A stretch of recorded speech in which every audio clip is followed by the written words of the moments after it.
पुरुषोत्तम ब्रह्म स्कंदपुत्र दास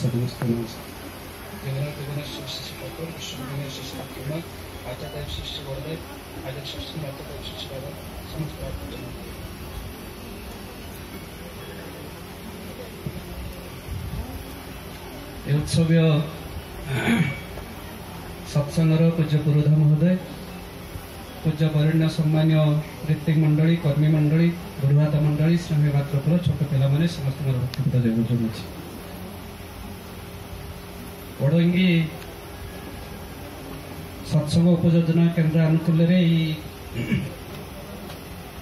उत्सव अनुष्ठान पढ़ुआ परिस्थिति छाई उत्सव सरिबार शेष पर्याय। बहु कथा आपण मैंने जानी सत्संग जगत को आसिके मुझे सत्संग जगत को आसी जहाँ पाठशाठ पढ़ी नुआ नुआ कथा सब आम शिखिले आई सत्संग उत्सव इत्यादि सब वक्ता मैंने आसती बहु कथा से कहती जहाँ आम मानकर सिलेबस आम करिकुलम सब नाला ताकू सब आम जानिले शिखिले आज से बहु कथा आपने शुणी आउ जे किसी कथा कहुपे से किसी कथा ना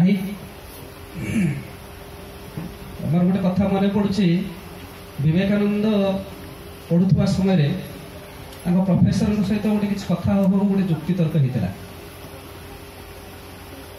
प्रोफेसर पचारे ए नरेंद्र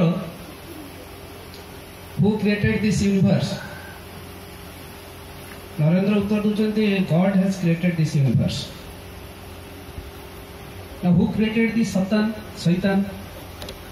हठात नरेंद्र नाथ किसी कहना सांगे सांगे जेहेतु कहते जे यूनिवर्स टाको भगवान सृष्टि कर यूनिवर्स भितर शैतान कौन से किसी न कही पारे स्थिर रही जाए। किसी समय प्रोफेसर एवं नरेंद्र नाथ विषय उभय विषय किसी आलाप आलोचना है। शेष में प्रोफेसर फेरी होती नरेंद्र नाथ पचार सर मोर दुईटा क्वेश्चन अच्छी कौन ना who created this cold and who created this dark. जे ठंडाटा को किए तैयारी करछंती आउ ए अंधकारटा को किए तैयारी करछंती ना गॉड क्रिएटेड दिस। जेहेतु नरेंद्र नाथ सहित गोटे स्पिरिचुआल आलोचना होता प्रोफेसर आ प्रोफेसर जानी नरेंद्र नाथ बेस एक क्षेत्र खूब उन्नत सी खामिखियाली भाव में कथाटा उत्तर देले। नरेंद्र नाथ विरोध कले कहले मोर मन हुए the absence of light is created the dark. जे ए आलुअर अभाव रे ही अंधारटा सृष्टि होची and the absence of dark absence of heat created cold. ए एब्सेंस माने गरम रो अभाव रे एटा सृष्टि होची। प्रोफेसर नतमस्तक भाव में स्वीकार करते से कथाटी ये कथा आपण मैंने जानी जे जहाँ किसी आम मैंने सब उपभोग करचे जहाँ किसी सुख शांति भर रोचे जहाँ दुख सुख आसुच्ची सबू भितर किंतु यदि ईश्वर न था जीवन परिचालनाटा दुष्कर व्यापार सबू थिबा भितर यदि सी आम जीवन में नहांती ताले जीवनटा तुच्छा तुच्छा लगे। तेणु सी आम मान जीवन में दरकार एवं तांको नहीं कि चलवा ही आम जीवन सुख शांति आम जीवन को अनुभव करवा जहाँ किसी कहींपारती और से नरतनु धारण करके आसुंच निजे आसछन्ति आदर्श एवं आदर्श रखिदे आचार्य परंपरा रे। प्रभु कृष्ण ठाकुर आसते कही जाइनथिले जे मु प्रद्युम्न को रखिदे गली बोली। प्रभु रामचंद्र आसते से कही नथिले जे मु लवकुश को रखिदे गली बोली। एथर किंतु से स्वयं निजे कहीदे गले जे मु आचार्य को रखिदे गली से बड़दा को रखिदे गली आ आचार्य परंपरा सृष्टि कर दे गले जोटा प्रत्येक जुगरे गोटे विशृंखला सृष्टि करुला। पुरुषोत्तम देह रक्षा पर क्या मानिकी चलो कौ नियमटा को परिपालन करूँ नियम सब विघ्न आड़ को गति करुला कारण तांकर एब्सेंस रे मु गोटे प्रकार दर्शन को बुझुली आपण गोटे प्रकार बुझुले मुनि ऋषि मैंने गोटे प्रकार बुझुले जगत लक्ष लक्ष कोटी कोटी मनीष गोटे प्रकार बुझुले। तेणु कौ रास्त मनीष चलो ठाकुर अनुकूल चंद्र किंतु एथर यही विघ्नतारू यही दुर्योगरू आम मान रक्षा कर आचार्य परंपरा सृष्टि कर এবং সেই আচার্য পরম্পরা ক্রমে ପୂଜ୍ୟପାଦ ବାବାଇଦା ଯେଉଁ ସତ୍ସଙ୍ଗ ଉପଯୋଜନା କେନ୍ଦ୍ର ସୃଷ୍ଟି କରିଛନ୍ତି, ଯେହେତୁ ସେଇ କଥାଟିକ ଦେଖୁଥିଲେ ଏବଂ କଥା ଆଳପ ଆଲୋଚନା ହେଉଥିଲା, ଦୁଇ ତିନିଟା କଥା ତା ଭିତରେ ସେ କହିଛନ୍ତି। ଆପଣ ମଧ୍ୟ ଅନେକ ଜାଣିଛନ୍ତି। ମୁଖ୍ୟ କଥା ହେଉଛି ସେଇ କଥାଟାକୁ ଆମେ ଅନେକ ସମୟରେ ପରିପାଳନ କରୁନି।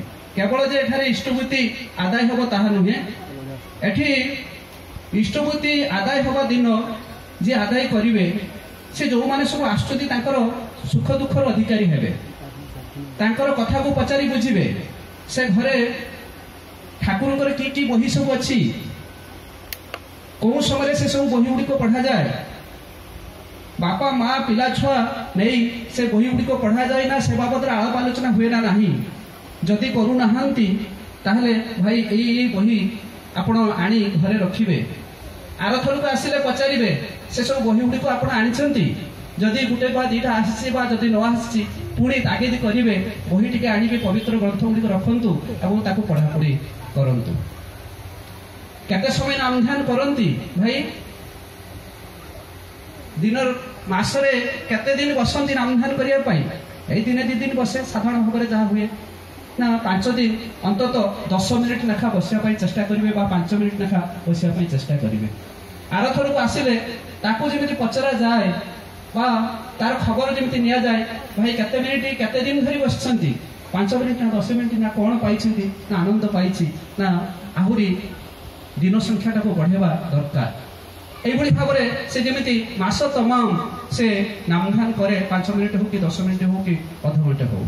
মা মানে দিনরে কাম সারি উপরওলি নিজ সাই পড়িশা ঘরকু যাবে এবং সেটিকার ভাই মানে গলে তাক হাঁড়িশাল ঘরকু হয়তো প্রবেশ করে পারু না, অন্য জায়গাকে প্রবেশ করে পারু না, মা মানে কিন্তু সবু জায়গাকে প্রবেশ করে পারিবে এবং সেমানক সহিত ইষ্ট প্রসঙ্গে আলাপ আলোচনা রাখবে এবং সেমানকর পিলা ছুয়া মানে যেমি ঠাকুরଙ୍କର কথা জানতি, মাଙ୍କର লক্ষ্মী মাଙ୍କର কথা জানতি, ঠাকুরଙ୍କର দর্শন কথা জানতি, এসব কথা যেমি হুয়ে। এইভাবে ভাবে যেমি সৎসঙ্গটা প্রচারিত হয়ে চালে, এসব কথাকে আমମାନଙ୍କୁ লক্ষ্য କରିବାକୁ পড়িব। এবং সেই দাୟରେ ବାବାଇଦାଙ୍କର জ্যେষ্ঠ ଆତ୍ମଜ ଅଭିନଦା କର୍ମୀ ସମୟରେ ଗୋଟେ କଥା କହିଥିଲେ, ସେ କଥାଟା କହିଦେଇକି ମୁଁ ସାରି ଦଉଛି 1 ମିନିଟ। ଯେ ସଂସାର ଯଦି କେତେବେଳେ ଦୁଃଖ ଆସେ, ଯନ୍ତ୍ରଣା ଆସେ, তাহলে গোটে টিকেট কাটি যশীটিকে চালি আসবে এবং আশ্রমে পৌঁছবে। যদি এটি কেহি নথান্তি তাহলে মু অছি এবং সে ঠাকুর যে তাঙ্ক ভিতরে লীলা করছেন, এটা প্রামাণিক তথ্য আমার নিকটে উপস্থাপিত হলানি। আমি অন্তত সৎসঙ্গ জগতକୁ আসিকি রক্ষা পাই এইছু এবং এই সৎসঙ্গর বিপ্লব আন্দোলনକୁ প্রচারিত করিবু এবং সমস্ত বিশ্বর সমস্ত যেମିତି এ ভিতরକୁ আসନ୍ତି সুখ শান্তি আনন্দ পাଆନ୍ତି। বন্দে পুরুষোত্তম।